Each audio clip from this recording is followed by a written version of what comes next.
குமரகுருபரன் சொல்லி கார்ப்பரேஷன் புகழ், சிஎம்டிஏ புகழ், சேகர் பாபுவின் உற்ற துணை, அவர் தான் இன்னைக்கு சென்னை மாவட்டத்துக்கு போட்டிருக்காங்க.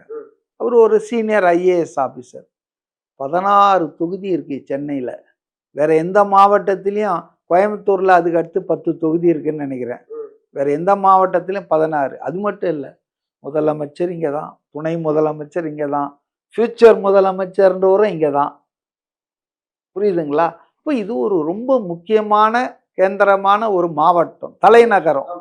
அப்போ இங்கே போடுற ஆள் எவ்வளோ ஒரு நியாயமான ஆளாக, நடுநிலையான ஆளாக இருக்கணும். அவர் என்ன சொல்கிறார், குமரகுருபரன் அந்த பர்மிஷன் இல்லைன்னதுக்கு, ஏங்க அவங்க 48 மணி நேரத்துக்குள்ளே கொடுக்கலைங்க, அவங்க ஆப்பில் அப்ளை பண்ணலைங்க, அவங்க ஒரு பேப்பரில் எழுதி கொடுத்தா அதெல்லாம் கன்சிடர் பண்ண முடியாதுங்கன்றாரு. டிவியில் நானே கேட்டேன். அதுக்கப்புறம் அடுத்த நாள் அவங்களுக்கு இந்த அனுமதி கொடுக்க முடியாதுன்னு ஒரு கடிதம் கொடுக்குறாங்க இல்லையா தேர்தல் ஆணையத்திலேருந்து. அதில் அவங்க சொல்லியிருக்காங்க, உங்கள் தேதியிட்ட இந்த இது இந்த ஆப்பில் நீங்கள் இந்த மணி நேரத்தில் கொடுத்தீங்க, அதை நாங்கள் பரிசீலித்தோம். ஆனால் அந்த இடத்துல கார்ப்பரேஷன் வேலை தொடங்கி இருக்கிறதால இப்போ அங்கே உங்களுக்கு அனுமதி இல்லைன்னு வருது. இப்போ 2 விஷயம் தெளிவாயிடுச்சு.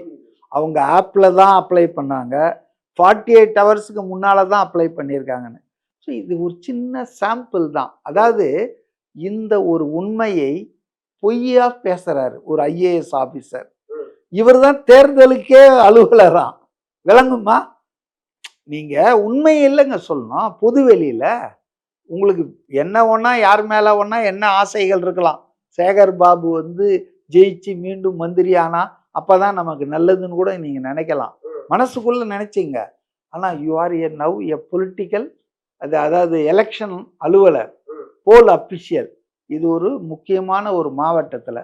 அப்போ இங்கே நீங்கள் இந்த அளவுக்கு பயஸ்டாக பொய்யான செய்தியை சொல்கிறீங்க.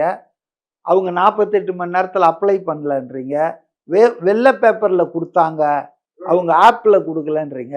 இதெல்லாம் உண்மை இல்லைன்றது அடுத்த நாளே வருது.